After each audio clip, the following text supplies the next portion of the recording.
అందరికీ తెలుసు తెలుగుదేశం పార్టీలో నుంచే రేవంత్ రెడ్డి పుట్టుక వచ్చింది. ఈరోజు ఆంధ్రప్రదేశ్ రాష్ట్ర ముఖ్యమంత్రికి ప్రధాన శిష్యుడిగా ఉన్నటువంటి రేవంత్ రెడ్డి గారు తీసుకున్నటువంటి నిర్ణయం సాహసోపేతమైన నిర్ణయం. మన రాష్ట్రాల్లో వాళ్ళ శిష్యుడు తీసుకున్నటువంటి నిర్ణయం ఆ రాష్ట్రానికి ముఖ్యమంత్రిగా కేసీఆర్ రేవంత్ రెడ్డి తీసుకున్నటువంటి నిర్ణయం ఈరోజు ఆంధ్రప్రదేశ్ రాష్ట్రానికి ఒక బాసటగా ఎందుకు నిలబడలేకపోతుంది అని ఈ ఆంధ్రప్రదేశ్ రాష్ట్ర ప్రభుత్వాన్ని పరిపాలించే ముఖ్యమంత్రిని అడగాల్సినటువంటి పరిస్థితి ఆసన్నమైందని అనిపించింది. ఈరోజు ప్రెస్ మీట్ ఏర్పాటు చేయడానికి ప్రధాన కారణం ఆంధ్రప్రదేశ్ రాష్ట్రంలో ఉన్నటువంటి ఆంధ్రప్రదేశ్ రాష్ట్ర ప్రధాన కార్యాలయాలు ఆక్రమణలో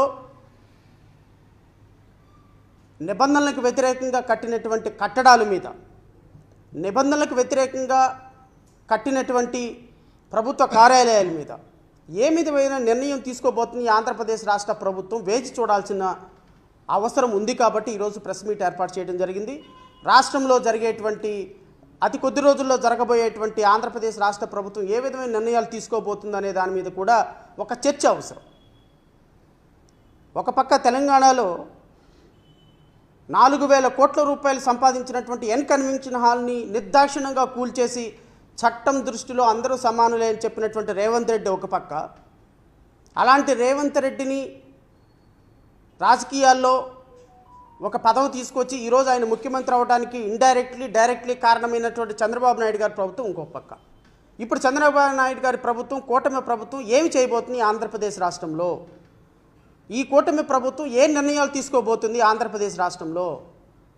ఈ కూటమి ప్రభుత్వం తెలంగాణ ప్రభుత్వం తీసుకున్నటువంటి నిర్ణయాలను ఏమైనా ఇన్స్పిరేషన్గా తీసుకొని భవిష్యత్తులో 2-3 వారాల్లోనో ఒక నెల రోజుల్లో ఏం చేయబోతుంది అనే దాని మీద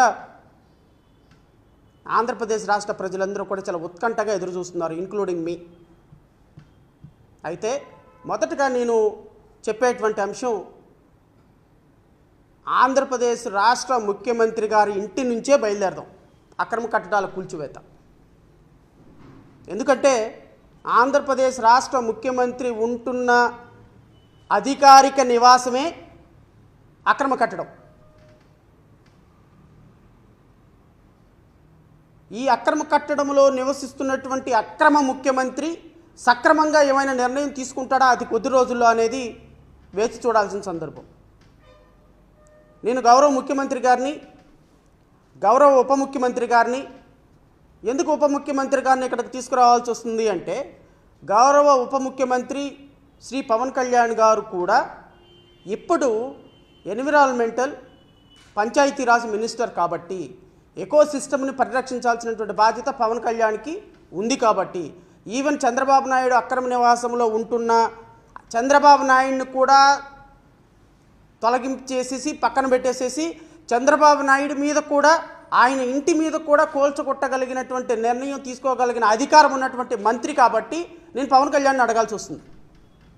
నేను గౌరవ ఉప ముఖ్యమంత్రి గారిని అడుగుతున్నా, మీరు మీ ముఖ్యమంత్రి గారు, మీ హెడ్ ఆఫ్ ది ఇన్స్టిట్యూషన్ ఉంటున్న అక్రమ కట్టడాన్ని ఎప్పుడు కోల్చబోతున్నారు? సినిమాల్లో డైలాగులు చెప్పి గబ్బర్ సింగ్ డైలాగులు రాష్ట్రంలో కుదరవు కదా సార్. ఎందుకంటే ఇది ఒక పరిపాలన. మీకంటే అక్కడ ఒక డైరెక్టర్ ఉంటాడు, ఒక సినిమా ఆర్టిస్ట్ ఉంటాడు, డైలాగులు చెప్పేవాళ్ళు ఉంటారు, కో డైరెక్టర్లు ఉంటారు. సార్ ఈ డైలాగును 1కి 10 సార్లు చెప్పేసేయండి సార్, 1కి 10 సార్లు చెప్పేస్తే ఈ డైలాగు ఇది కట్ అంటే షార్ట్ అంటే ఓకే అంటే అయిపోతుంది సార్, ప్యాకప్ అయిపోవచ్చు సార్ అంటే. కానీ ఇది కాదు కదా. మనమేమో సినిమాల్లో చెప్పే డైలాగులేమో పబ్లిక్లో ప్రచారంలో చెప్పాము, పబ్లిక్లో చెప్పే ప్రచారాలేమో ప్రజల దగ్గరకు వచ్చేసరికి నోరు మెదపటంలా. ఎందుకంటే ఇక్కడ స్క్రిప్ట్ రైటర్లు ఎవరు ఉండరు. మీరంటే మొన్నటిదాకా ఎలక్షన్ ప్రచారంలో అంటే సాయంత్రం దాకా బట్టి పట్టేసేసి 4 డైలాగులు వచ్చేసేసి ఇష్టం వచ్చినట్టు మాట్లాడేసేయచ్చు. బట్ ఇక్కడ అది కాదు కదా. ఒకసారి ప్రెస్ మీట్లో కూర్చున్న తర్వాత పక్కన మినిస్టర్లు లేకపోతే ప్రిన్సిపల్ సెక్రటరీలు కూర్చున్న తర్వాత మనకి ఫోన్ ఏ ఫ్రెండ్ ఉండడు, మనకి స్క్రిప్ట్ ఉండదు, మనకు ఓన్గా మాట్లాడాల్సిన పరిస్థితి. సో ఓన్గా రియాక్ట్ అవ్వాల్సిన పరిస్థితి వచ్చింది, ఓన్గా యాక్ట్ చేయాల్సిన పరిస్థితి వస్తుంది, రియాలిటీగా ప్రయత్నం చేయాల్సిన పరిస్థితి వస్తుంది. ఎందుకంటే సినిమాల్లో నువ్వు ఇలా కొట్టగానే పడిపోయినట్టు యాక్షన్ చేస్తాడు, ఇక్కడ అలా కాదు కదా, యాక్షన్ చూపించాలి, నువ్వే కొట్టాలి, నువ్వే నిర్ణయం తీసుకోవాలి, నువ్వే పాట పాడాలి, నువ్వే డైలాగ్ చెప్పాలి, నువ్వే సినిమా, నువ్వే సాంగ్ పాడాలి తప్ప ఫోన్ ఫ్రెండ్ రాడు కదా ఇక్కడ. So proxy deputy chief minister ఉండడు కదా ఆంధ్రప్రదేశ్ రాష్ట్రంలో. సో డూబ్లు ఉండవు కదా ఆంధ్రప్రదేశ్ రాష్ట్ర ఉప ముఖ్యమంత్రికి. సో మీరే రియల్ హీరో కాబట్టి మీరు రేపొద్దున గౌరవ ముఖ్యమంత్రి చంద్రబాబు నాయుడు గారి ఏదైతే కట్టడం ఉందో, ఈ కట్టడం ఇల్లీగల్ కన్స్ట్రక్షన్ అని, నిబంధనలకు విరుద్ధంగా అప్పటి ప్రభుత్వం పర్మిషన్స్ ఇచ్చిందని పంచాయతీరాజు నుంచి మీ అందరికీ తెలియాలి. మీకు తెలియలేదో అధికారికంగా ఏమైనా డాక్యుమెంట్లు కావాలంటే నేను డాక్యుమెంట్లు ప్రొవైడ్ చేస్తా, అది అనధికారిక కట్టడం అని. దయచేసి దాని మీద నిర్ణయం తీసుకోండి.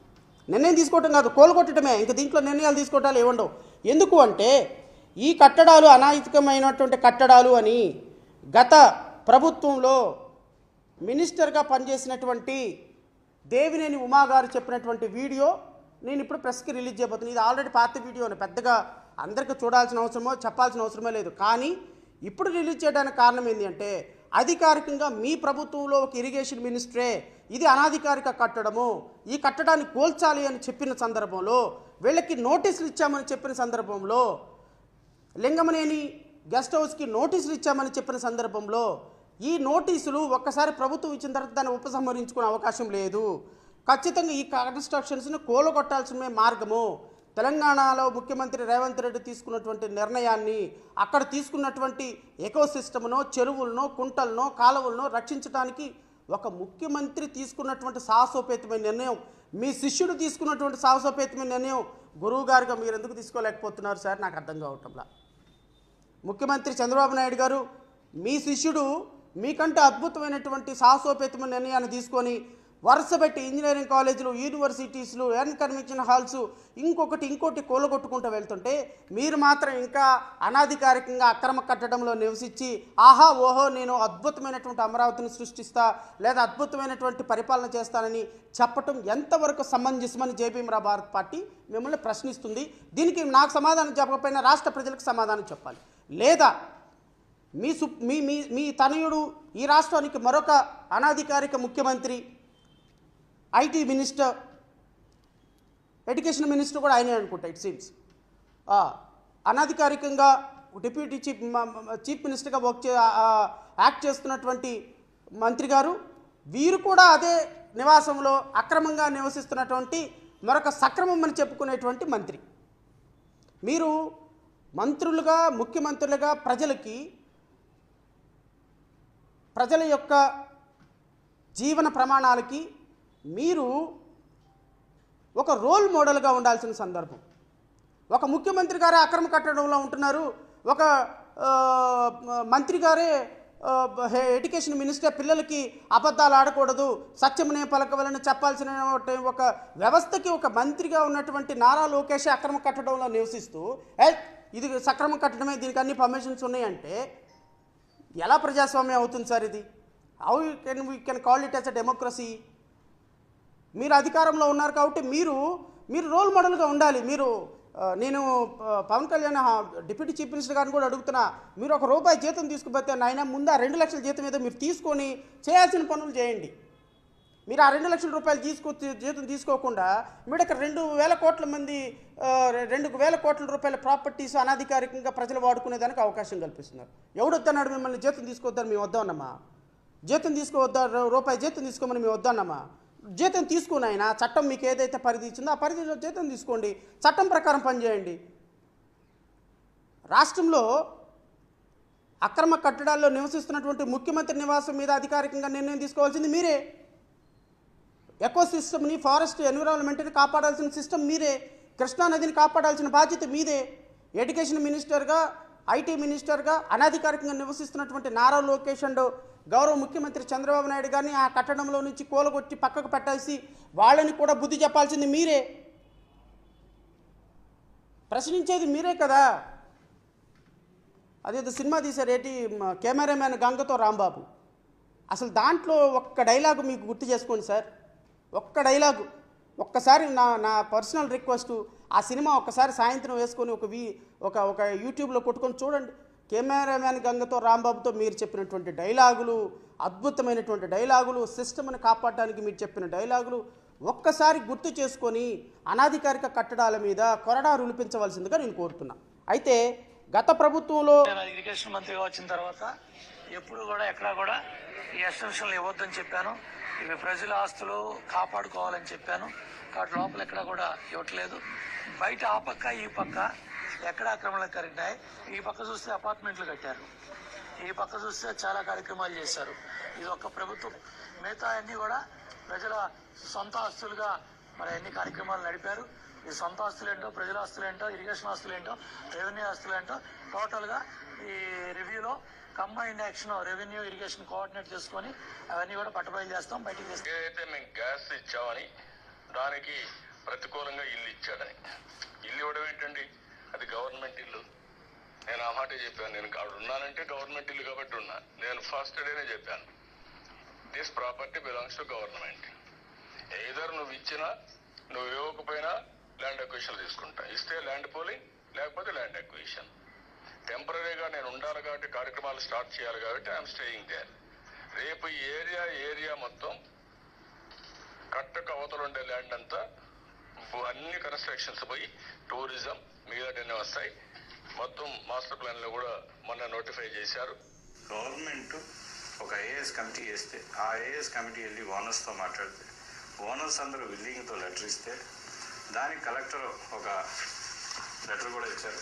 ఆ కలెక్టర్ ఆ లెటర్లో 2 బెడ్రూమ్ 9,000 రూపాయలు, 2.5 బెడ్రూమ్ 10,000 రూపాయలు, 3 బెడ్రూమ్ 12,000 రూపాయలు, దాన్ని ఒకటి 1000 అడుగులు, 1400 అడుగులు, 1250 అడుగులు, 1250 square feet, 1450 square feet, 1750 square ఫీట్కి ఇచ్చిన అపార్ట్మెంట్ రేటు మ్యాక్సిమం 12,000 రూపాయలు. చాలా మంచిది. అటువంటి టౌన్షిప్ కట్టినందుకు మేము ఆనందపడుతున్నాం. ఆ రూపాయి ఏది మాకు రాదు, గవర్నమెంట్కి ఆల్రెడీ ఇచ్చేసాం. గవర్నమెంట్కి మేము చెప్పింది ఏంటంటే, మీదే గవర్నమెంట్ పూలింగ్లో తీసుకోండి, నాకు దానికి సంబంధమే లేదు. నేను గవర్నమెంట్ పూలింగ్లో తీసుకుంటా, అన్ని బిల్డింగ్లు తీసుకుంటా అన్నారు. ఉండవల్లి ఈయన చెప్పేది, ఉమా గారు ఒక మాట చెప్తారు, ముఖ్యమంత్రి గారు ఒక మాట చెప్తారు, లింగమనేని ఒక మాట చెప్తారు.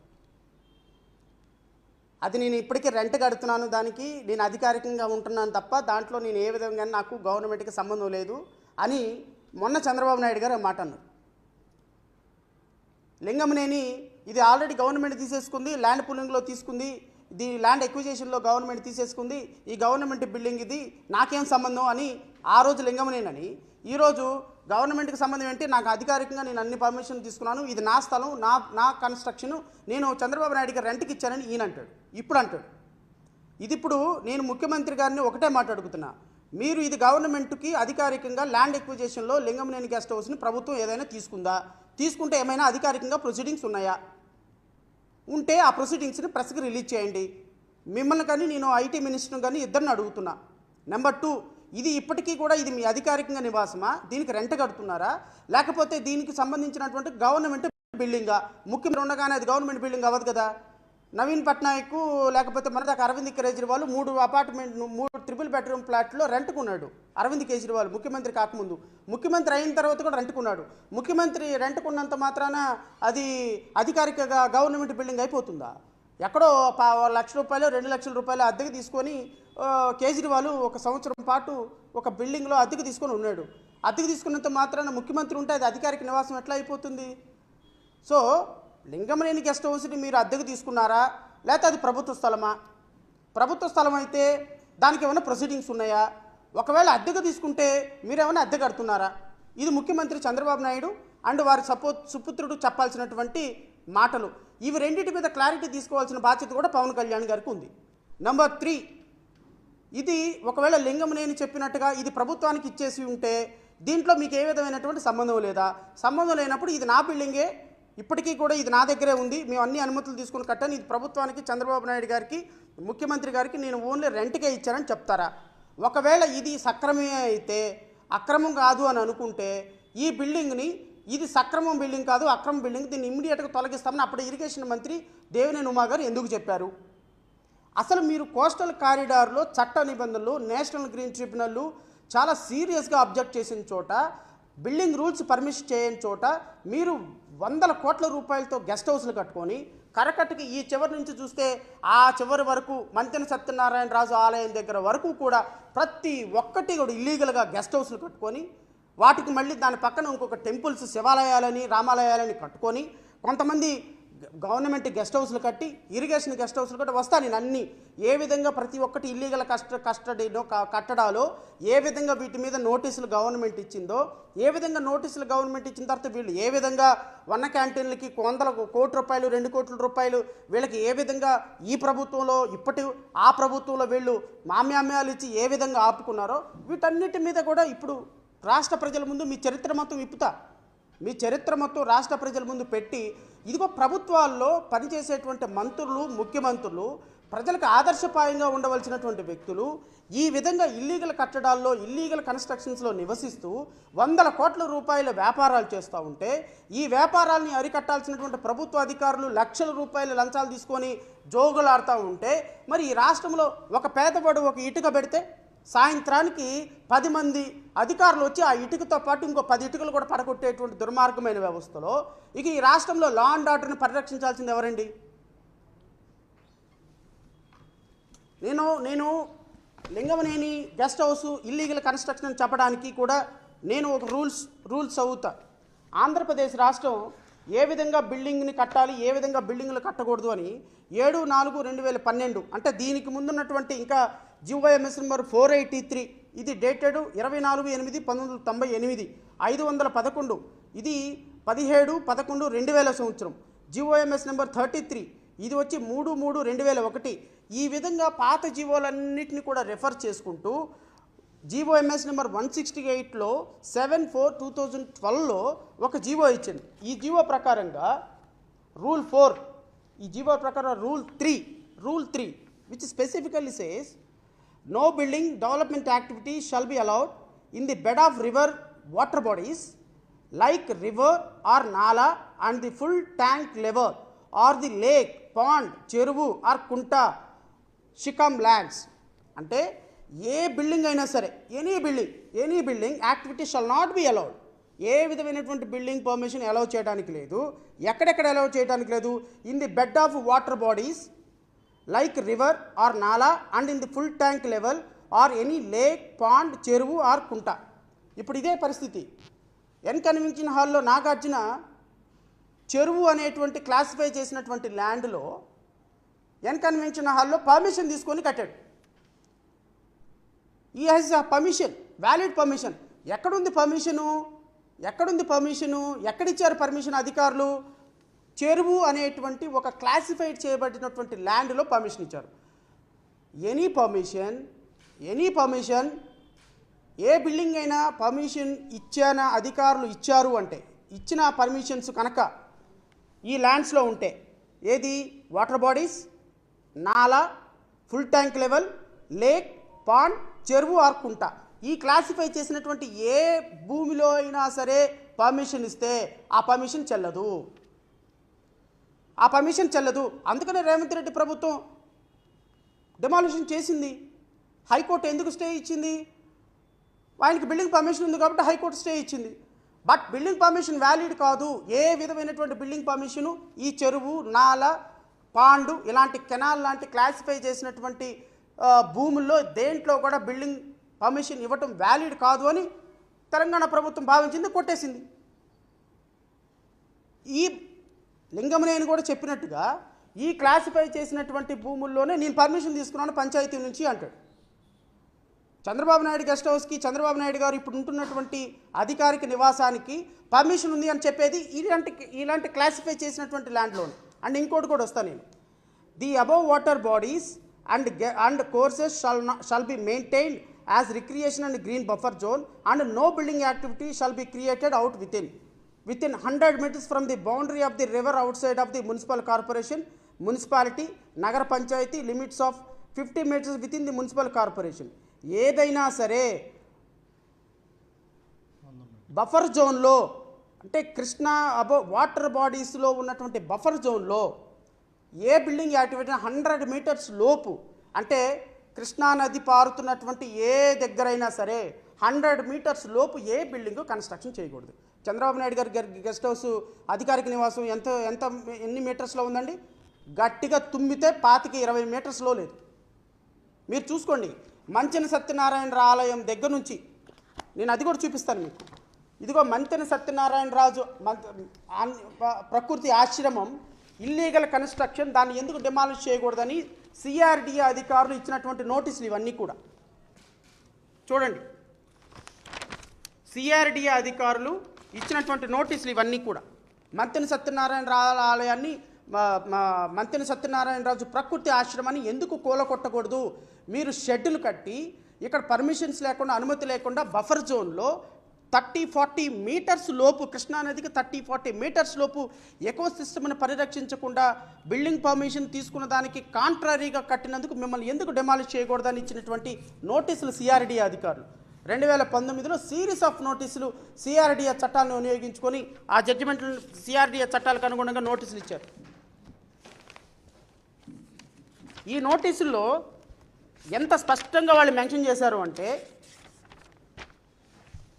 ఈ విధంగా 30-40 మీటర్స్ లోపు అనుగుణంగా బఫర్ జోన్కి అంటే contrary to the building rules, contrary to the National Green Tribunal, contrary to the GOMS number 168కి అనుగుణంగా మీరు కట్టినటువంటి ఏ బిల్డింగ్ కూడా ఇది ఎకో సిస్టమ్ని పరిరక్షించటం లేదు కాబట్టి ఖచ్చితంగా వీటిని పడగొట్టాలి అని అనుకున్నప్పుడు దీన్ని మీరు లీగల్గా అధికారుల్ని మేనేజ్ చేసి లీగల్గా ఏ కోర్టు ఆర్డర్ స్టే లేకపోయినప్పటికీ కూడా ఏ విధంగా ఇప్పటి వరకు వాటిని కొనసాగిస్తున్నారు.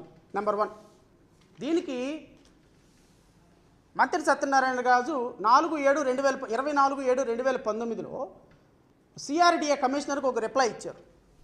ఆయన ఏమని రిప్లై ఇస్తాడు అంటే, బాగానే ఉందయ్యా, నేను అక్రమమే కష్టడమే, నాది 100 మీటర్ల లోపే ఉంది, పర్లేదు, ఓకే. అసలు నాది 100 మీటర్ల లోపు ఉంది పక్కన పెట్టు, నా మొత్తం నా దగ్గర నుంచి ఆ చివరి వరకు ప్రతి ఒక్కటి కూడా 30 మీటర్లు 20 మీటర్లు 10 మీటర్ల లోపే ఉంది కదా, మరి వాటి మీద యాక్షన్ తీసుకోకుండా నా మీదకి వస్తారేంటి అంటాడు కృష్ణరాజు గారు. పాపం ఆయన బాధలో కూడా కరెక్టే కదా, వాదన అర్థం చేసుకోవాలి కదా. ఈయనదేమో 60 మీటర్లో 70 మీటర్ల లోపే ఉంది, ఇల్లీగలే, ఈజ్ అడ్మిటింగ్. కానీ నా దానికి మీద పోతే ఈయన చెప్తాడు, CRDA prepared a plan leveling only 60 meters from the river bank to establish fitness center and so on so. Sita, State Institute of Temple Management is located in huge building which is just to the river bank, Sita Nagaram. ఈ సీత అనేది state institute of temple management కూడా 10 మీటర్ల లోపే ఉంది, దీన్ని ఎందుకు పడగొట్టరు.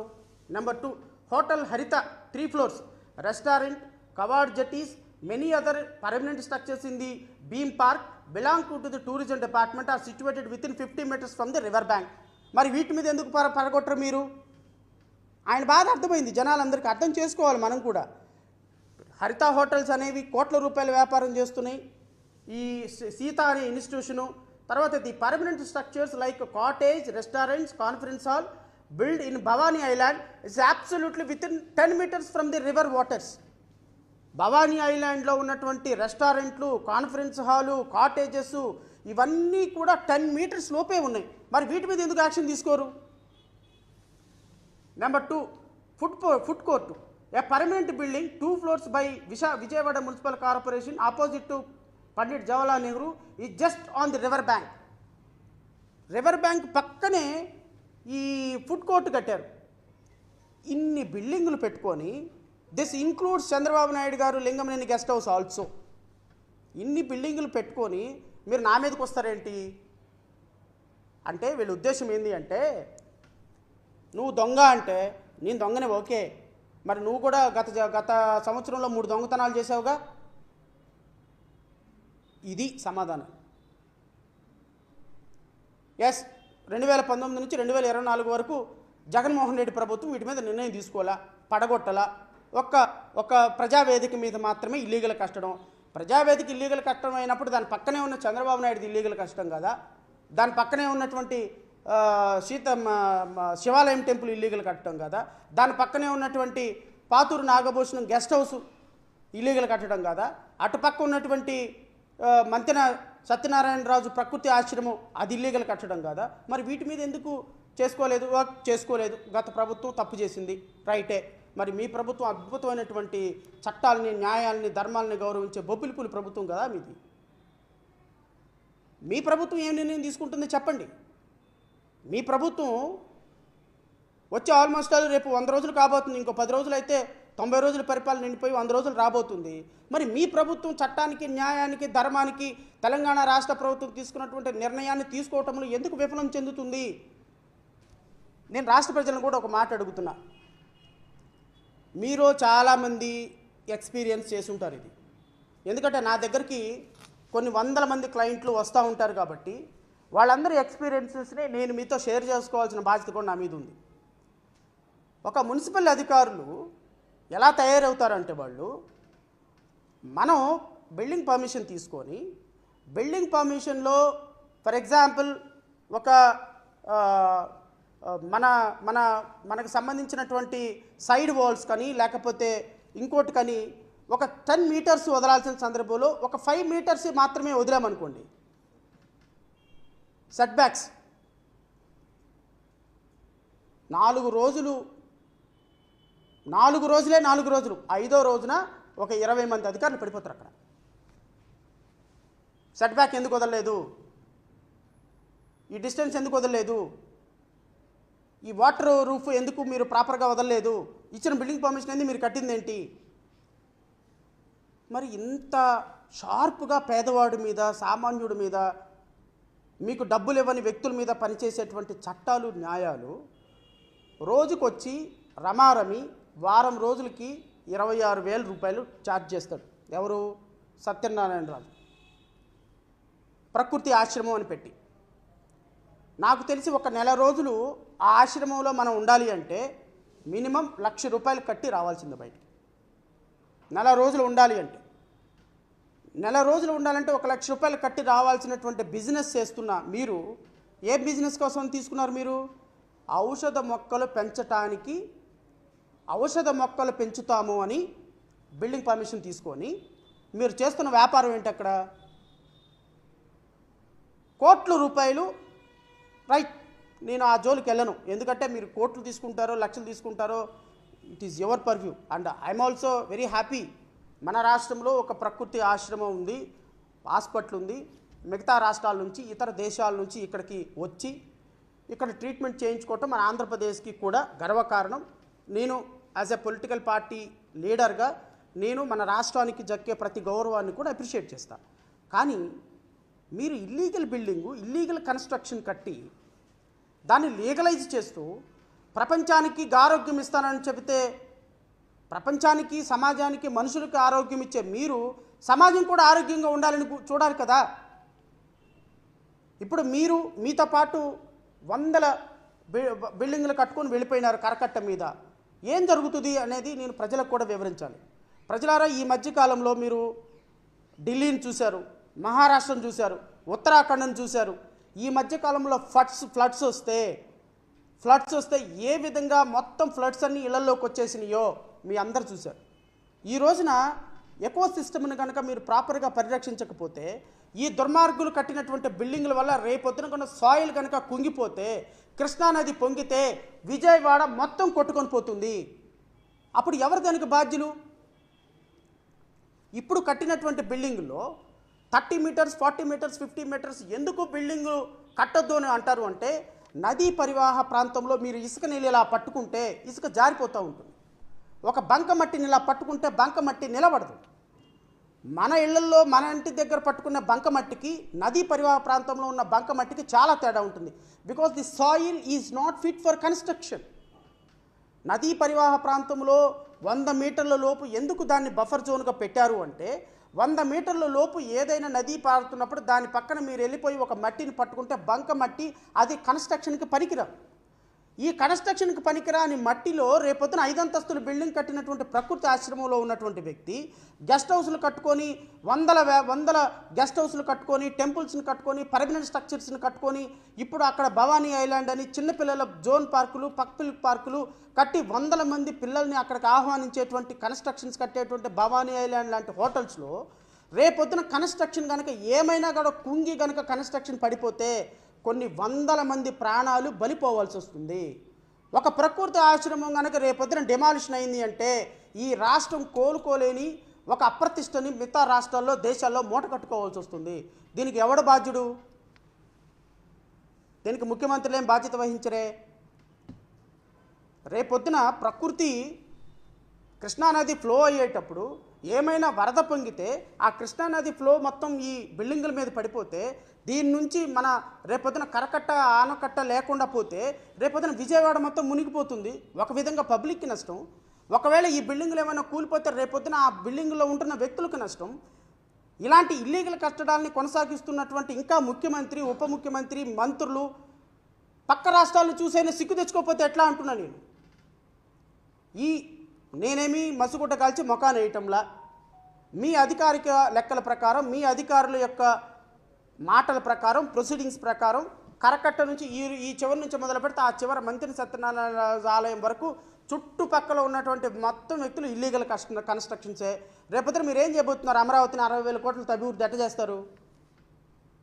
అమరావతిని 60,000 కోట్లతో అభివృద్ధి చేద్దామని ఆ నారాయణ ఎవరో మంత్రి చెప్తున్నాడు. సరే చేయండి, మీ పచ్చిబొద్దలు ఏదో చేయండి. మీరే ఈ మాటలు చెప్పుకునే కదా రాష్ట్ర ప్రజలను మోసం చేసింది. 60,000 కోట్లతోటి మీరు అభివృద్ధి చేస్తారా? ఎక్కడి నుంచి తీసుకొస్తారా 60,000 కోట్లు?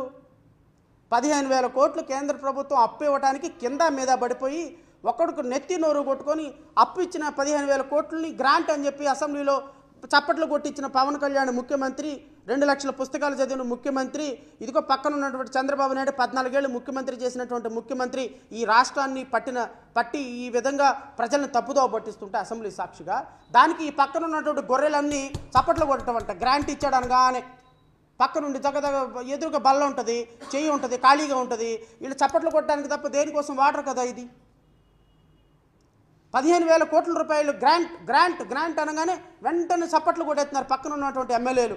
ఒక బుద్ధి, ఒక జ్ఞానం, ఇది గ్రాంట్ కాదయా, ఇది ఒక అప్పయ్యా. మల్టీ ఇన్స్టిట్యూషన్స్ నుంచి కేంద్ర ప్రభుత్వం రిజర్వ్ బ్యాంక్తో మాట్లాడి అప్పిస్తుందయ్యా. అప్పుకి వడ్డీ కట్టాలి. 20 సంవత్సరాల తర్వాత 30 సంవత్సరాల తర్వాత ఈ అప్పంతా మనమే కట్టాలి. దీనికి ఈ విధమైన ఏ విధంగానూ గ్రాంట్ మనకు రాలేదని పక్కనున్నవాడు చదువుకున్నవాడు అని చెప్పినాడా ఉప ముఖ్యమంత్రి? అది లేదు. 4 రోజులు ఆగిన తర్వాత మళ్ళీ ఈనాడు ఐటెంలో చాలా పెద్ద బ్యానరు ఏమని, కేంద్ర ప్రభుత్వ రికమెండేషన్తో రిజర్వ్ బ్యాంక్ ఆఫ్ ఇండియా 15,000 కోట్ల రూపాయలు అప్పు గ్రాంట్ చేసింది రాష్ట్రానికి అని. మరి ఇదే మాట 4 రోజుల ముందు చెప్పొచ్చు కదా మీరు. ప్రజల్ని తప్పుదో పట్టించాలి. 60,000 కోట్లతో అమరావతి నిర్మాణం అంట. ఎక్కడ జరుగుతుందండి 60,000 కోట్లు? ఎందుకు అబద్ధాలు చెప్తాం ఎందుకు ప్రజలకి? ఒక పక్కేమో సూపర్ 6 అమలు చేయడానికేమో రూపాయి లేదు, బ్లీచింగ్ పౌడర్ చల్లడానికి డబ్బులు లేవు అని ఒక ఉప ముఖ్యమంత్రి చెప్తాడు. చంద్రబాబు నాయుడు గారు ఎవ్రీడే అసెంబ్లీలో చూస్తే భయం వేస్తుంది. అసలు ఏ విధంగానూ ఈరోజు వరకు మహిళలకు సంబంధించినటువంటి నెలకి 1,500 రూపాయలు ఎంతో డబ్బులు ఇస్తా అన్నాడు, అది లేదు. 3 సిలిండర్ల గతి లేదు, ఉచిత ప్రయాణం లేదు, అమ్మఒడి లేదు.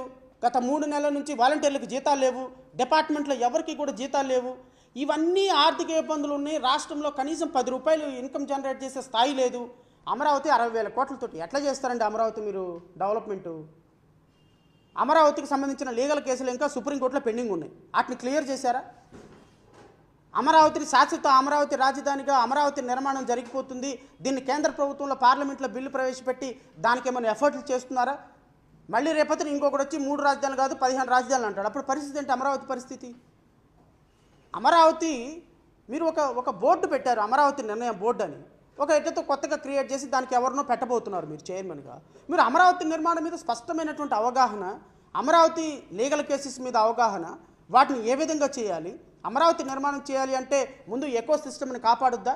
అమరావతి నిర్మాణం జరగాలంటే కృష్ణానది నదీ పరివాహ ప్రాంతంలో ఉన్నటువంటి కట్టడాలను తొలగించవద్దా?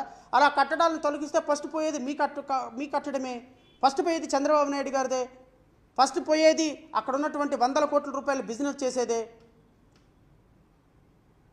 సో వీళ్ళందరూ కూడా అమరావతిని బాగు చేస్తామని అబద్ధాలు చెప్పి ప్రజలకి 60,000 కోట్ల రూపాయలు ఎక్కడి నుంచి వస్తాయండి? 60,000 కోట్ల రూపాయలు 60,000 కోట్ల రూపాయలు ఎవరిస్తారు? 60,000 కోట్ల రూపాయలు ఒక శాశ్వతమైనటువంటి ఒక అసెంబ్లీ కట్టడానికి ఇట్ విల్ టేక్ 4 years అండి. 4 years కన్స్ట్రక్షన్ డబ్బులు పెట్టుకొని రెడీగా పెట్టుకొని ఈరోజు రాష్ట్ర అసెంబ్లీని కట్టడానికి, గవర్నర్ బంగ్లాని కట్టడానికి, రాష్ట్ర హైకోర్టును కట్టడానికి, శాశ్వత బిల్డింగులు కట్టడానికి నాకు తెలిసి 230-40 బిల్డింగులు అవసరం. అమరావతిలో ప్రభుత్వ కార్యాలయాలు పెట్టడానికి ఒక్కొక్క building it will take around 1,000 crores cost.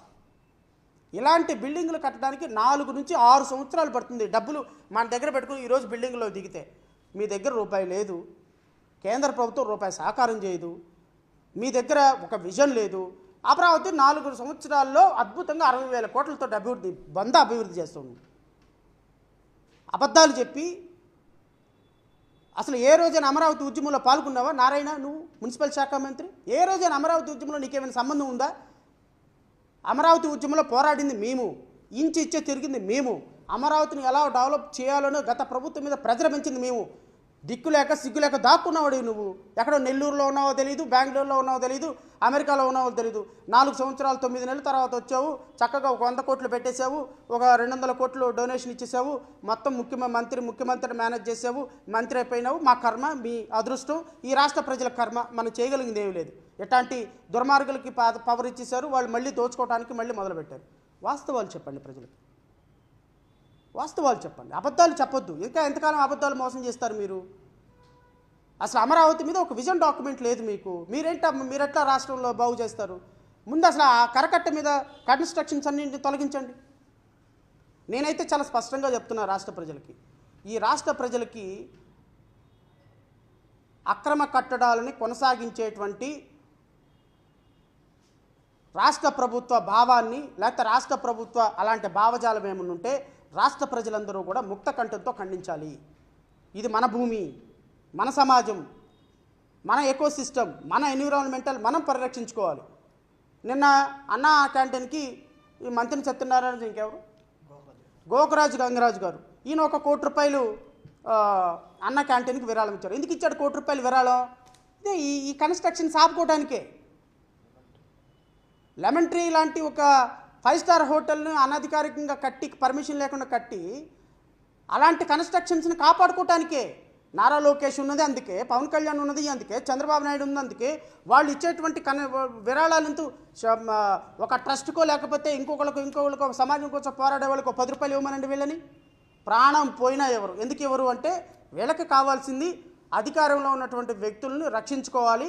వీళ్ళ ఇల్లీగల్ కన్స్ట్రక్షన్స్, బిజినెస్లు అన్నీ కూడా కొనసాగాలి అంటే దానికి వాళ్ళకి రాజకీయ నాయకులు అండదండలు కావాలి. ఇది ప్రజలు విశ్వసిస్తారా? ప్రజలు ఆహ్వానిస్తారా? ప్రజలు పాలకుల యొక్క దుర్మార్గాలను తెలుసుకోవాల్సిన పని లేదా? నేను ప్రభుత్వాన్ని రిక్వెస్ట్ చేస్తున్నా, ఎటు మన జేబు సమస్యలు ఏమి మాట్లాడు. నేను ఇంకొక మాట కూడా చెప్పాలి ఈ సందర్భంలో. బహుశా నేను కూడా రాష్ట్ర ప్రజలకి తెలిసింది ఆ 2 మీడియాల ద్వారానే, TV5 అండ్ ABN. రాష్ట్ర ప్రజలకి రాష్ట్ర ప్రజా సమస్యల్ని ప్రజల తరపున పెట్టడానికి నాకు ఆ 2 సంస్థలు ప్లాట్ఫామ్లు ఇచ్చినాయి. అందులో నేను ఏ విధంగానూ వారిని రాజకీయ రంగు పొలమును, వారిని విమర్శించను. 5 సంవత్సరాలు గత ప్రభుత్వం మీద నేను పోరాటం చేయడానికి ఒక సామాన్యమైనటువంటి న్యాయవాదిగా, ఒక వ్యక్తిగా నేను ప్రజా సమస్యలను రిప్రజెంట్ చేయాలి అనుకున్నప్పుడు వాళ్ళు ఏ కారణాల చేత ఇచ్చారో నాకైతే తెలియదు. కానీ నాకు మాత్రం ప్లాట్ఫామ్ ఇచ్చినటువంటి 2 ఛానల్స్ ABN అండ్ TV5. ఈ 2 ఛానల్స్ ప్రజా సమస్యలు, దళిత సమస్యలు, సాంఘిక సమస్యలు, హైకోర్టు సమస్యలు, లీగల్గా రాష్ట్ర ప్రభుత్వానికి ప్రజలకి చేస్తున్నటువంటి దుర్మార్గాలని విశదీకరించడంలో, విశ్లేషించడంలో నాకు ప్లాట్ఫామ్ ఇచ్చినటువంటి ఆ 2 ఛానల్స్ని నేను ఎప్పటికీ గౌరవిస్తాను. ఎందుకంటే వాళ్ళు మీడియాగానే నేను కన్సిడర్ చేస్తాను. అది మీడియా కాదు, ఒక వర్గానికి కొమ్ము కాసేటువంటి మీడియాగా అవ్వకూడదు అని నేను మనస్ఫూర్తిగా భావిస్తాను. మీ ఇంటర్నల్గా ఏమైనా ఉండనివ్వండి, మీ ఇంటర్నల్గా ఏమైనా పదవులు తెచ్చుకోండి, ఐ డోంట్ మైండ్. కానీ 2024 జూన్ 4వ తారీఖు వరకు విరుచుకు పట్టిన ప్రభుత్వాల మీద, బికాస్ మీడియా అంటే ఖచ్చితంగా ప్రజల కోసం ఫైట్ చేయాలి, 4th ఎస్టేట్ కాబట్టి ప్రభుత్వాల మీద ఫైట్ చేయాలి. కానీ 2024 జూన్ 11 తర్వాత ఈ మీడియా నాకు ఒక అడ్వర్టైజ్మెంట్ చాలా బాగా నచ్చుతుంది. ఫెవికాల్ అడ్వర్టైజ్మెంటు. ఒక వ్యక్తి వెళ్ళిపోతూ ఉంటే ఆ నీడ ఫాలో అవుతూ ఉంటుంది. సహజంగా నేను మాట్లాడుతున్నాను, నీడ ఫాలో అవుతూ ఉంటుంది.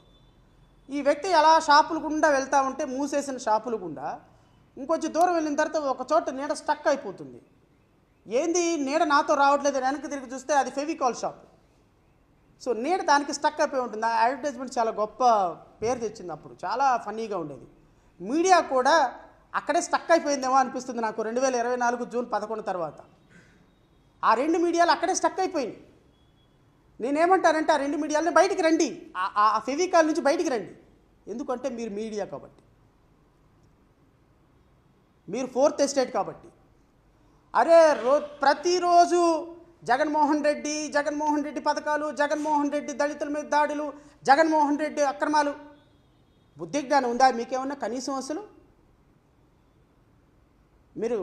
మనం తినేది అన్నమే కదా, కడుపుకి అన్నమే కదా తినేది. 11 సీట్లు వచ్చి జగన్మోహన్ రెడ్డి గారు ప్రతిపక్షంలో కూర్చుంటే పక్కన ఆయన చేసిన తప్పులు, ఆయన చేసినవి ఇప్పుడు ఎందుకు? రండి, ఇదిగో పబ్లిక్ ఉపయోగపడే అంశాలని మీరు చర్చించండి. పబ్లిక్ ఉపయోగపడే అంశాలు కొన్ని వందల, ఇప్పటికీ ఈ ప్రభుత్వం 3 నెలలు అయినప్పటికీ కూడా ఇంకా మీకు అమ్మఒడి ఇవ్వాల, దాని మీద చర్చ పెట్టండి. ఇంకా ఈ ప్రభుత్వం ఏర్పడిన నెలకు 1500 ఇస్తానన్నారు, అది ఇవ్వాల, చర్చించండి. రేపు ఆరోగ్యశ్రీని ప్రైవేట్ పరం చేస్తున్నాడు, దాని మీద చర్చించండి. ఆర్టీసీలో మొత్తం నాశనం చేశాడు, ఉచిత పథకం మహిళలకి ఉచిత రవాణా ఇవ్వటం కష్టమంటున్నారు, దాని మీద చర్చించండి. దాని మీద చర్చలు మానేసి వాడెవడో స్వామి అంట, వీడెవడో గత ప్రభుత్వంలో వీడియో కాల్ మాట్లాడాడంట, వీటి మీద పెట్టుకొని మీరు నిన్నటి వరకు మేము ప్రజాస్వామ్యం ప్రజల కోసం పోరాడిన మీడియానా, ఈరోజేమో ప్రభుత్వం సంరక్షించే మీడియానా? మీ ఎజెండా క్లియర్గా కనపడుతుంది కదా. సో ఇప్పుడు నేను అనాల్సి వస్తుంది, మీరు నిజంగానే ఫెవికాల్ లాగా అక్కడ స్టక్ అయిపోయిన ఆ మీడియా, ఆ పార్టీకి సంబంధించిన కొమ్ముగాసే వ్యక్తులా మీరు అని. మీ యాజమాన్యాలు కూడా ఒకసారి ఆలోచించుకోండి. నేను మిమ్మల్ని విమర్శించటంలా మీకు అప్పీల్ చేస్తున్నా. ఎందుకు అంటే మీకు ప్రజా సమస్యల్ని పరిరక్షించాలి, అడ్రస్ చేయాలనేటువంటి ఒక కాన్స్టిట్యూషనల్ మ్యాండేట్ తోటి ఫోర్త్ ఎస్టేట్గా మీరు మీడియా అని పేరు పెట్టుకొని ఇట్లాంటి పిచ్చి పనులు కాదు చేయాల్సింది. నేను గత 3 నెలల నుంచి చూస్తున్నా, ఒక్క ఐటమైనా ప్రభుత్వానికి వ్యతిరేకంగా ఏదైనా ప్రభుత్వం చేయాల్సిన కార్యక్రమాలని వీళ్ళు ఏమైనా చేస్తారేమోనని. 3 లక్షల మంది వాలంటీర్స్ అండి, వాళ్ళు మీ ప్రభుత్వంలో గత ప్రభుత్వంలో అపాయింట్ కాబట్టి 5 సంవత్సరాలు రాష్ట్ర ప్రభుత్వానికి సర్వీస్ ఇచ్చి చంద్రబాబు నాయుడు గారు మీకు 10,000 రూపాయలు హానరోరియం ఇస్తాను, మిమ్మల్ని అందరినీ కంటిన్యూ చేస్తానన్న వాలంటీర్సు బిక్కుమంటూ ఉన్నారు. ముందు వాళ్ళ గురించి ఒక ప్రోగ్రాం చేయండి. రాష్ట్రంలో కొన్ని వందల సమస్యలు ఉన్నాయి, దాని గురించి ప్రోగ్రాం చేయండి. రోజుకొక అమ్మాయి చచ్చిపోతుంది, రోజుకొక దళితుడు చచ్చిపోతున్నాడు, 100 మంది ఇన్సిడెంట్లు జరుగుతున్నాయి. వాటి మీద ఏ విధంగానూ మీడియా స్పందించకపోతే మేము ఫెవికాల్ లాగా అక్కడే ఆగిపోతామంటే ఎలా సార్ అది? నేను ఆ 2 ఛానల్స్లో ఉన్నటువంటి మేనేజ్మెంట్స్ని నేను రిక్వెస్ట్ చేస్తున్నా, దయచేసి ఆంధ్రప్రదేశ్ రాష్ట్రంలో అక్రమ కట్టడాలు ఇంకా చాలా అంశాలు ఉన్నాయి, వాటి మీద ప్రజలతో ప్రశ్నించండి. లేదు అంటారు, పక్కన లోగా పెట్టుకోండి. ఇటు పక్క చంద్రబాబు నాయుడు ఫోటో, ఇప్పుడు వీళ్ళు ఉన్నారు సాక్షి, ఇటు పక్క రాజశేఖర రెడ్డి ఫోటో పెట్టుకుంటారు, ఇటు పక్క జగన్మోహన్ రెడ్డి పెట్టుకుంటారు. They are proved, their party channel. మీరు కూడా అలాగే పెట్టుకోండి. చంద్రబాబు నాయుడు గారు ఫోటో పెట్టుకోండి, ఇటు పక్క నారా లోకేష్ ఫోటో పెట్టుకోండి, ఆ ప్రైమ్ 9 ఎవరో పవన్ కళ్యాణ్ ఫోటో పెట్టుకోమంటుంది. Absolutely correct. ప్రజలకు ఒక క్లారిటీ ఉంటుంది ఏ ఛానల్ ఎవరిదో అనేది. అది వదిలేసేసి నిష్పక్షపాతంగా, నిజాయితీగా, నియమబద్ధంగా, నిష్కల్మషంగా మేము పనిచేస్తాం, మాది ప్రజల కోసం ప్రశ్నించే ఛానల్స్ అని మాత్రం అను. సో నేను ఈ ప్రభుత్వాన్ని కోరేది ఏంటి అంటే, ఇవన్నీ కూడా దృష్టిలో పెట్టుకొని ఎకో సిస్టమ్ని పరిరక్షిస్తూ అమరావతి రేపొద్దున డెవలప్మెంట్కి చాలా అవసరం. ఈ rules, regulations, national Green tribunal ఇచ్చినటువంటి జడ్జిమెంట్స్, రెగ్యులేషన్స్ ప్రతి ఒక్కటి దృష్టిలో పెట్టుకొని అమరావతి డెవలప్మెంట్ జరగాలి. ఇమ్మీడియట్గా చంద్రబాబు నాయుడు గారి కన్స్ట్రక్షన్ కూల్చాలి. ప్రజావేదిక కూల్చిన చోటే చంద్రబాబు నాయుడు గారు అధికారిక నివాసంగా ఉన్నటువంటి లింగంనేని గెస్ట్ హౌస్ని కూల్చకపోతే ఖచ్చితంగా మేము న్యాయ పోరాటం చేస్తాం.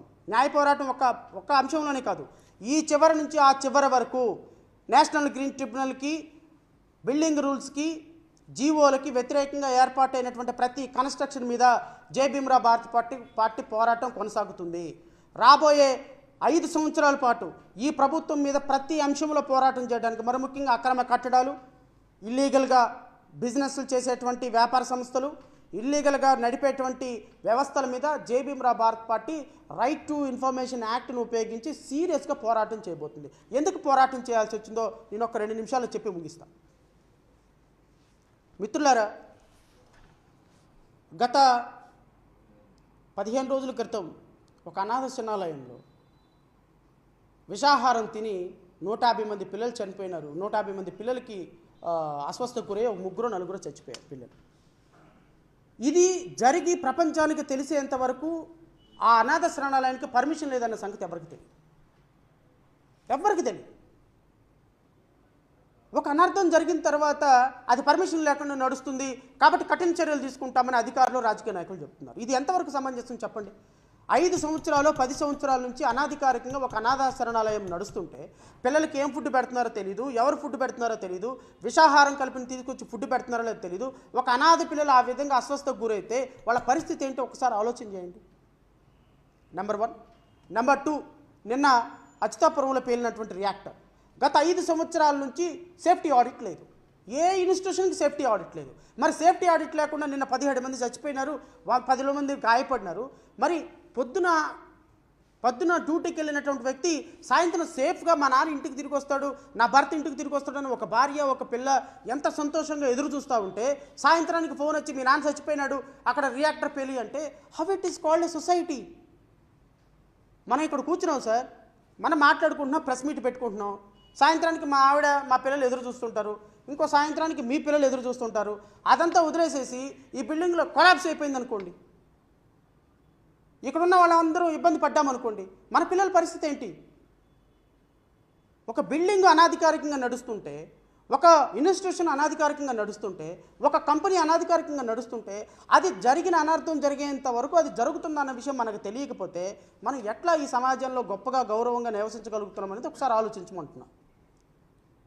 బాబాసాహెబ్ అంబేద్కర్ స్ఫూర్తితోటి నడుస్తున్నటువంటి మేము ఆలోచన చేసేది చట్ట ప్రకారం కన్స్ట్రక్షన్ కట్టుకోండి, చట్ట ప్రకారం బిజినెస్లు చేసుకోండి, చట్ట ప్రకారం బిల్డింగ్లు నడపండి, చట్ట ప్రకారం ఇంజనీరింగ్ కాలేజ్ నడపండి, చట్ట ప్రకారం హాస్పిటల్స్ నడపండి అని. ఇవన్నీ వదిలేసేసి రాజకీయ నాయకుడికి అనుగుణంగా మేము నడుపుతాము, రాజకీయ నాయకుడికి అనుగుణంగా మేము వద్దున హాస్పిటల్ నడుపుతామంటే how can we believe it is a society? నిన్న ఇక్కడ జరిగినటువంటి సిమెంట్ ఫ్యాక్టరీ బ్లాస్ట్ జరిగి 10 మందో 5గురో క్షతగాత్రులు అయ్యేంత వరకు మనకు తెలియదు ఏ ఇన్స్టిట్యూషన్ ఎలా నడుస్తుందో. సో కాబట్టి ప్రతి ఒక్క బిజినెస్ కూడా, ప్రతి ఒక్క కన్స్ట్రక్షన్ కూడా, ప్రతి ఒక్క ఇన్స్టిట్యూషన్ కూడా అకార్డెన్స్ విత్ ది లా నడవాలి అనేది మా పార్టీ యొక్క అభిమతం. దాన్ని మేము మానిటర్ చేయాల్సిన బాధ్యత మాకుంది. ప్రజల కోసం, ప్రజల సంక్షేమం కోసం ప్రభుత్వాలను మెడపట్టి పని చేయించాల్సిన బాధ్యత మాకుంది. ఇప్పుడు ఈ అంశాల మీద జడా శ్రావణ్ కుమార్ ఏదో ప్రెస్ మీట్ పెట్టని జడా శ్రావణ్ కుమార్ ఎవరు? ఓ సాధారణమైనటువంటి ఒక పార్టీ నాయకుడు. శ్రావణ్ కుమార్ వాళ్ళు ఏమైద్ది? మేము ముఖ్యమంత్రులు, మేము మంత్రులు, మేము సినిమా యాక్టర్లు, మేము ఉప ముఖ్యమంత్రులు అని అనుకుంటారు. మీరు గుర్తుపెట్టుకోండి, నేను రాష్ట్ర ప్రజలతో, రాజకీయ నాయకులు కూడా చెప్తున్నా, మీరు గనక కోట్ల రూపాయల లంచాలు తీసుకొని ఈ అక్రమార్కుల్ని, బిల్డింగుల్ని కాపాడే ప్రయత్నం చేస్తే నేను చెప్తున్నాను, జై భీమ్రావ్ భారత్ పార్టీ కార్యకర్తలు ఏ ఒక్కరూ కూడా ఊరుకునే ప్రసక్తి లేదు, క్షమించే ప్రసక్తి లేదు. ప్రతి రాజకీయ పార్టీని కలుపుకొని, ప్రతి ఉద్యమ సంఘాన్ని కలుపుకొని, పర్యావరణాన్ని కాపాడాలనుకునే ప్రతి సంస్థను కలుపుకొని నేను చెప్తున్నాను, వివిఐపి రోడ్ అది హైకోర్టుకు వెళ్ళే దారి.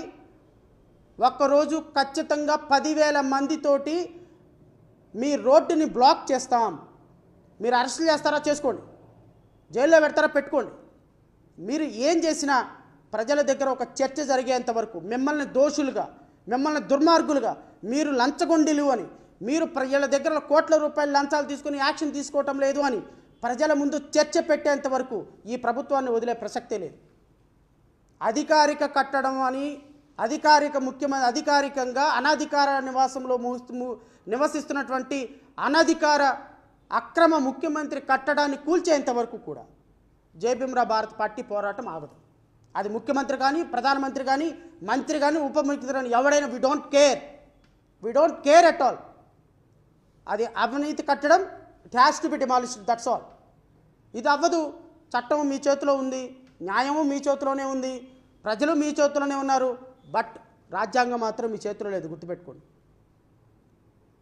ఈరోజు కాకపోతే ఏమైంది, అరుణ్ కుమార్, ఉండవల్లి అరుణ్ కుమార్ రామోజీరావు మీద 20 సంవత్సరాల నుంచి పోరాటం చేస్తున్నాడు. చేస్తాం అలాగే. ఎక్కడికి పోతారు? ఈరోజు కాకపోతే రేపు దొరకరా? రేపు కాకపోతే ఎల్లుండి దొరకరా? లేకపోతే 5 సంవత్సరాల పాటు తర్వాత 5 సంవత్సరాల తర్వాత మీరే శాశ్వతంగా ముఖ్యమంత్రిగా ఉంటారా? ఏదో ఒక రోజు మేము ముఖ్యమంత్రులు కాలేమా?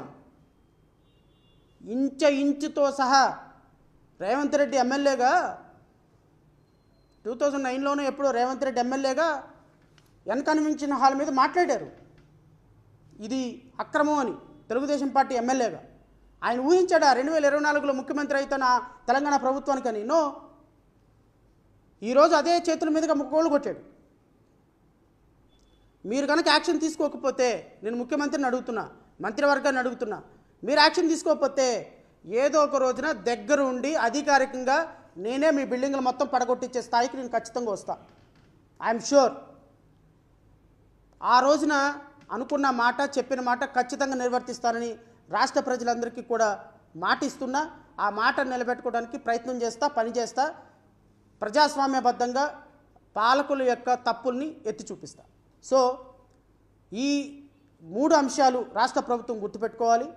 చట్టపరంగా తెలంగాణ ప్రభుత్వం తీసుకున్నటువంటి అద్భుతమైన నిర్ణయాన్ని రాష్ట్రంలో కూడా తీసుకోవాలి.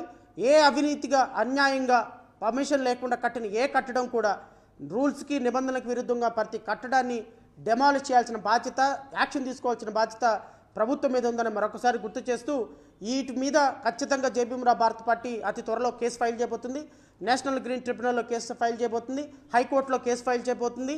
వీటి తీసుకున్నటువంటి పర్మిషన్స్ ఏమైతే 1/6 పర్మిషన్ తీసుకున్న వాటి మీద ఖచ్చితంగా పర్మిషన్స్ని కట్ చేయమని, పర్మిషన్స్ని క్యాన్సిల్ చేయమని రేపొద్దున ఎవరైతే అధికారులు ఇచ్చారో ఆ పర్మిషన్ క్యాన్సిలేషన్ కూడా వెళ్తాం. రూట్ కాజ్లో దీన్ని అడ్రస్ చేస్తాం. భయపెట్టాలి, ఫోన్లు చేయాలి, థ్రెటన్ చేయాలి వేస్తే భయపడేవాడు ఎవ్వడు లేడు ఇక్కడ. నేను మళ్ళీ చెప్తున్నా, జడా శ్రావణ్ కుమార్ వెనుక వేల మంది కార్యకర్తలు ఉన్నారు. మీరు ఏం చేస్తారో చూద్దాం. నేను కూడా మీరు ఎలా చేస్తారో చూస్తాను. కరకట్ట మీద ఉన్న ప్రతి కన్స్ట్రక్షన్, ఇల్లీగల్ అయిన కన్స్ట్రక్షన్ తోల్చే వరకు మా పార్టీ పోరాటం ఆగదు. Thank you so much. ఎవరైనా మిత్రులు ప్రశ్నలు అడగాలి అనుకుంటే యు ఆర్ వెల్కమ్. వర్ధిల్లాలి జస్టిస్ శ్రావణ్ కుమార్ గారి నాయకత్వం. చేయాలనుకుంటే పరిశ్రమలు రావు కాబట్టి ప్రభుత్వం వద్దన్నది, అందుకని వెనకడిగేసామని మాట్లాడారు. ఏం చెప్తారు? పరిశ్రమలు సేఫ్టీ ఆడిట్ జరిగితే కొత్త పరిశ్రమలు రావు కాబట్టి మేము ముందుకెళ్ళలేదు అనేది ఆయన. ఈ మధ్యకాలంలో నేను ఒక మేబీ అతను ఫిలాసఫరే అనుకుంటా, నాకు తెలీదు. ఆ ఫిలాసఫరు ర్యాండమ్గా ఇలాగ ప్రెస్ మీట్ పెట్టి ఆ ప్రెస్ మీట్లో ప్రశ్నలు అడుగుతున్నప్పుడు ఆ ఫిలాసఫర్ని ఒక అతను అడిగాడు. ఐ థింక్ హర్యానాలోనే ఎక్కడో అనుకుంటాను. Sir, is holding good position, ఎవరైతే సమాధానం చెప్పే అతను. సార్, మరి ఆడపిల్లల రేషియో మగపిల్లలేమో 1000 మంది ఉన్నారు, ఆడపిల్లలేమో 938 మంది ఏమో ఉన్నారు, మగ పిల్లలేమో 1000 మంది ఉన్నారు.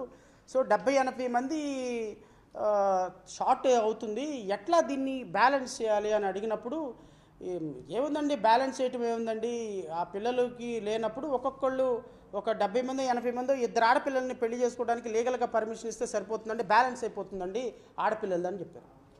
సో ఎక్సెస్ ఆడపిల్లలు ఉన్నప్పుడు తక్కువ, ఎక్సెస్ మగపిల్లలు ఉన్నప్పుడు తక్కువ ఆడపిల్లలు ఉన్నప్పుడు వీళ్ళని ఒక్కొక్కరిని ఇద్దరిని పెళ్లిళ్ళు చేసుకోమని చట్టం జడ్జిమెంట్ చెప్పేటువంటి అద్భుతమైనటువంటి నాలెడ్జ్ ఉన్న అలాంటి ఉప ముఖ్యమంత్రి మనకు కూడా ఉన్నాడు. ఏమన్నారు ఆయన? సేఫ్టీ ఆడిట్ జరిగితే కొత్త పరిశ్రమలు రావు, అందుకని. మరి సేఫ్టీ ఆడిట్ జరిగితే కొత్త పరిశ్రమలు రావు అనుకున్నప్పుడు అసలు పర్మిషన్స్ ఎందుకు, దానికి ఆడిట్లు ఎందుకు, దానికి ఫీజు కట్టించుకోవటం ఎందుకు? ఎవడైనా వచ్చేసి ఏ పరిశ్రమ మనం పెట్టచ్చని ఒక జీవో ఇవ్వమనండి సార్ని.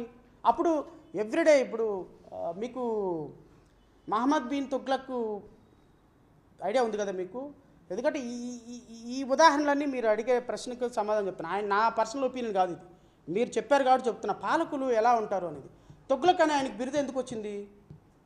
ఎందుకు వచ్చింది చెప్పండి? తుగ్లక్ అని ఎందుకు వచ్చిందంటే, తుగ్లక్ అని ఆ దేశం మొత్తంలో సహజంగా ఏమవుతుంది అంటే ప్రభుత్వమే కరెన్సీని ముద్రిస్తుంది కదా. ఇప్పుడు మీరు డబ్బు సంపాదించుకోవాలి, 20,000 జీతం వస్తుంది, నాకు 1,00,000 రూపాయలు వస్తుంది, సార్కి పెన్షన్ ఒక 30,000 వస్తుంది. సో తక్కువ డబ్బులు వస్తున్నాయి చాలామందికి అని చెప్పేసి తుగ్లక్ ఏం చేశాడు అంటే మీకు డబ్బులు ప్రింట్ వేసుకునే ఆప్షన్ ఇచ్చేసాడు. ఇక మీరు ఇంట్లో కూర్చొని 20,000కి ఉద్యోగానికి వెళ్ళాల్సిన పని, 1,00,000 రూపాయలు గుద్దుకుంటే చాలు, నేను నా స్థాయిని బట్టి నేను ఒక 2 లక్షలు గుద్దుకుంటే చాలు, సార్ ఒక 5 లక్షలు, అట్లా ముద్రణ అంటే కరెన్సీని ముద్రించుకునే, నాణ్యాలని ముద్రించుకునే పవర్ ప్రజలకు ఇచ్చేసాడు అతను. అందుకని వాడిని పిచ్చి తుగ్లక్ అంటారు. ఇచ్చేసినందువల్ల ఏమైంది, ఒక యాపిల్ పండు కాస్టు 10,000 రూపాయలు అయిపోయింది. నీ దగ్గర డబ్బులోని, నా దగ్గర డబ్బులోని, ఈయన దగ్గర డబ్బులోని, ముగ్గురు వెళ్ళి వస్తువులు కొనడానికి వెళ్ళాం, వస్తువులు ప్రోడక్ట్ పెరిగిపోయింది. సో ప్రొడక్టివిటీ లేదు, డబ్బులు ఉన్నాయి జనాల దగ్గర, అందుకని పిచ్చి తుగ్లక్ అంటారు. సో ఒక వ్యవస్థలో బిజినెస్లు రావాలి అంటే సేఫ్టీ ఆడిట్ ఇంపార్టెంట్. అంతేగాని ఇక్కడ బిజినెస్లు రావాలి కాబట్టి అసలు కంపెనీలే అవసరంలా, ఇంకేం అవసరంలా, అందరు రండి అంటే అవి పిచ్చి మాటలు. ఆ మాటలు మాట్లాడేటప్పుడు కొద్దిగా ఆలోచించుకోవాలి. సో నేను ఒకవేళ ఆయన అన్నాడో లేదో నాకు తెలియదు, కానీ నేను ఉదాహరణగా కొంతమంది పాలకుల యొక్క మనస్తత్వం ఎలా ఉంటుందో చెప్పా. సో అలాంటి ఆలోచన ఏమైనా ఉంటే ప్రభుత్వానికి విరమించుకోవాలి, అది తప్పు. సేఫ్టీ ఆడిట్ ఎంత కఠినంగా ఉంటే అంత పరిశ్రమల యొక్క డెవలప్మెంట్ బాగుంటుంది. అంతేగాని ఇప్పుడు నిన్న అక్కడ 17 మంది చచ్చిపోయినారండి, 100 మంది గాయపడ్డారు. నిన్న దాని తర్వాత వెంటనే పరవాడలో ఇంకోటి జరిగింది ఇన్సిడెంటు. ఇట్లా ఇన్సిడెంట్లు జరుగుతుంటా పోతూ ఉంటే అసలు పనిచేయడానికి ఎవడొస్తాడు ముందు? లేబర్ ఎక్కడొస్తారు? స్కిల్డ్ లేబర్ ఎక్కడొస్తారు? సెమీ స్కిల్డ్ లేబర్ ఎక్కడొస్తారు? సో పరిశ్రమలు అనేవి చాలా సేఫ్ సైడ్గా ఉండాలి, ఉంచాల్సిన బాధ్యత రాష్ట్ర ప్రభుత్వాన్ని. అంతేగాని ఇట్లాంటి ఎక్సెప్షనల్ మాటలు మాట్లాడితే రాష్ట్ర అభివృద్ధికి మంచిది కాదు. Thank you so much.